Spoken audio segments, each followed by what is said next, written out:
यार इतने कितने फट्टू हो कि उसको तुम एक हाय नहीं भेज पा रहे हो। 1 साल से तुमको वो पसंद है। मर्द बनो, रिजेक्शन फेस करो। जहां जहां वो जाती है वहां हर चीज पहले से खराब करा दो। फिर उसको किसी का जरूरत पड़ेगा जो वो सबको ठीक कर सके, तो तुम सडनली अपियर हो जाना कि अरे तुम्हारे गाड़ी का टायर पंक्चर हो गया है। बात सही बोली जा रही है। देखो, यहाँ पर मैं अपनी कहानी आपको सुनाता हूँ कि फर्स्ट टाइम जब मैंने किसी लड़की से बात करना शुरू करा था, तो मेरे को कितना टाइम लग गया था और कितनी ज़्यादा फटती है। मतलब जब आपका फर्स्ट एक्सपीरियंस होता है या फिर एक्सपीरियंस्ड होकर भी, कई बार ऐसा होता है कि आप फिजिकल ब्यूटी से या फिर उसे अपने दिमाग में इतना ज़्यादा अपर लेवल पर समझ लेते हो कि अप्रोच ही नहीं कर पाते। लोगों को मैंने देखा है कि सालों-सालों तक, और मैं खुद मतलब सालों-सालों तक वेट करते रहते हैं।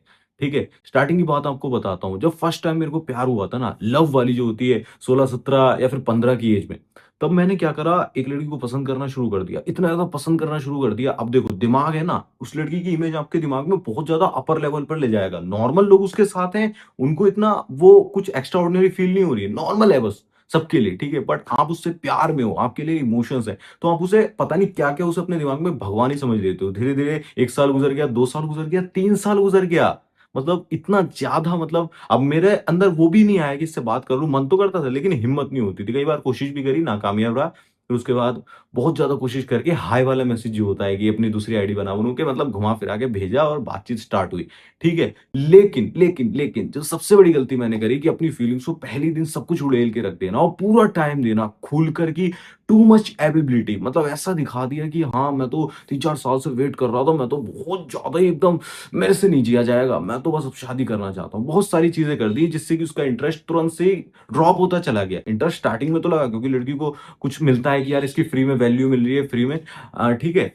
धीरे-धीरे ड्रॉप हो गया और फिर उसने मेरे को ब्लॉक कर दिया। बहुत सारी चीज़ें हुई और फिर बाद में ये भी पता लगा कि उसका एक्स रह चुका है, वो रिलेशनशिप में थी, मैं फालतू में सपने देख रहा। बहुत सारी चीज़ें वहाँ पर, दिल भी टूटा, बहुत सारी चीज़ें हुई।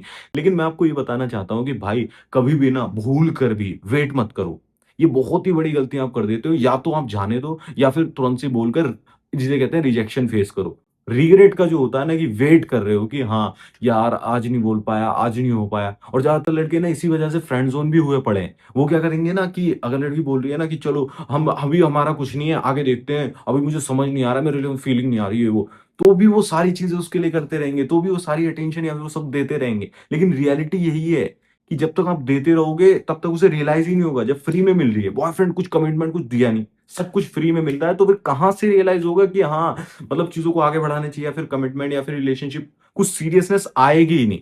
इसी वजह से आप फ्रेंड ज़ोन में पड़े रहते हो, कभी स्टेप नहीं ले पाते हो। और मैंने सच में बहुत सारे ऐसे लोगों को देखा हुआ है, 2-2 3-3 साल तक, मतलब फिजिकल रिलेशनशिप सब कुछ ही होता है। लेकिन at the end of the day लड़की जाकर किसी और से शादी कर लेती है और बोल देती है तुम तो मेरे सिर्फ फ्रेंड थे। शादी के बाद भी वो फ्रेंड बनी रहती है। जो बंदे से शादी करी उसका तो कटा ही कटा, लेकिन इसका भी कट जाता है। तो लड़की के लिए बहुत ज़्यादा वो चीज़ कैजुअल हो जाती है।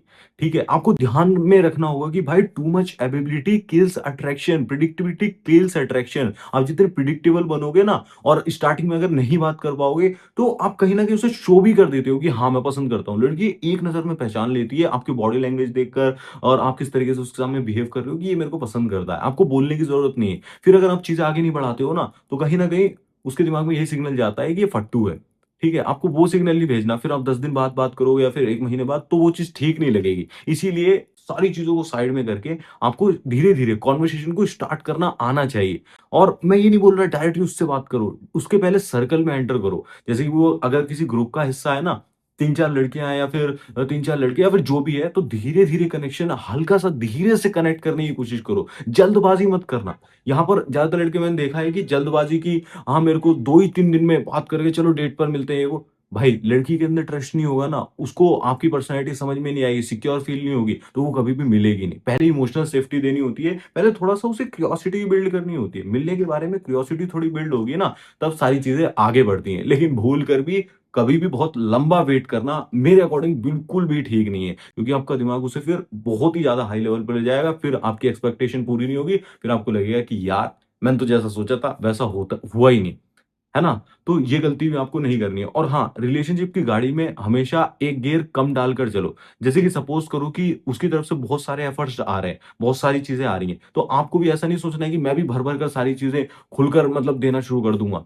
आप करो, आप कदर करो, अच्छे से बिहेव करो, लेकिन सारी चीज़ें डिपेंड मत हो। मतलब ऐसा सोच के चलो कि यार ये इंसान भी एक ना एक दिन जाएगा ही, क्योंकि प्यार जो होता है वो एक ना एक दिन खत्म होता ही है, हार्ट ब्रेक होगा ही होगा, ये मानकर चलो। ये थोड़ा-सा आपको रियलिटी चेक थोड़ा-सा हर्ट करेगा, लेकिन खत्म होता है, सब रिलेशनशिप खत्म होते हैं, ठीक है? तो ये मान के चलो और प्रेज़ेंट में जितना हो सके कद्र से, प्यार से, लेकिन पूरी तरह डिपेंड मत हो कि एक दिन मैसेज नहीं आया, 1 हफ्ता बात नहीं हुई तो पूरे आप टूट गए। ये चीज़ ठीक नहीं है। और हाँ, एक बोनस टिप भी मैं आपके साथ शेयर कर देता हूँ। हमेशा कन्वर्सेशन में रिलेशनशिप के अंदर कम्युनिकेशन को ना प्रायोरिटी पर लेकर चलो।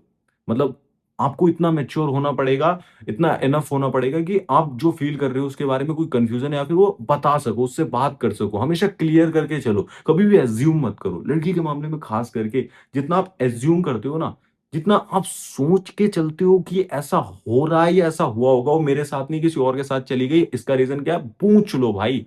कभी भी अज़्यूम मत करो। शक वाला जो फैक्टर होता है, ये अपने दिमाग से आपको खुद ही निकालना पड़ेगा, ये पूछ के क्लियर करके। ठीक है? कुछ चीज़ें होती हैं, कुछ साइकोलॉजिकल वर्क होता है, वो क्लियर हो जाता है, लेकिन कभी भी ना लंबे समय तक किसी चीज़ के बारे में, किसी इंसिडेंट के बारे में मत सोचो, वो आपका दिमाग डैमेज कर देता है। और हाँ, एक और इम्पोर्टेंट चीज़, हमेशा लड़की से ऊपर एक चीज़ आपकी लाइफ में ज़रूर होनी चाहिए, वो आपका गोल हो सकता है, आप किसी आर्ट को फॉलो कर रहे हो, वो हो सकता है, कॉलेज हो सकता है, कुछ भी, प्रोफ़ेशन हो सकता है, कुछ भी आपको लड़की से ऊपर रखकर चलना ही है, प्रायोरिटी पर रखकर चलना ही है। पूरी लाइफ़ का जिसे कहते हैं सेंटर वही बनी होगी, तो आप हमेशा उस पर डिपेंड ही रहोगे और इमोशंस फ्लक्चुएट करते रहेंगे। प्रॉब्लम क्रिएट होगी, ठीक है? स्टेबल नहीं हो पाओगे। बाकी अगर आप चाहते हो कि पर्सनली मैं आपको बताऊँ कि किस तरीके से अपनी सिचुएशन को सुधारना है, आपकी सिचुएशन खराब हो गई है, प्रॉब्लम आ रही है, रिलेशनशिप पहले बहुत अच्छा था, अब उसका इंटरेस्ट कम हो रहा है, ब्रेकअप हो गया है, फिर कुछ भी आपकी प्रॉब्लम है, कन्फ्यूज़ बिहेवियर को समझना चाहते हो, तो मेरे से पर्सनली कॉल पर कनेक्ट कर सकते हो। उसके लिए मैंने आपको डिस्क्रिप्शन में और पिन कमेंट में दिया हुआ है, वहाँ से चेकआउट कर लेना। बाकी ऐसी वीडियोज़ को देखने के लिए चैनल को सब्सक्राइब कर लो। धन्यवाद, जय श्री राम, अपना ध्यान रखें, खुश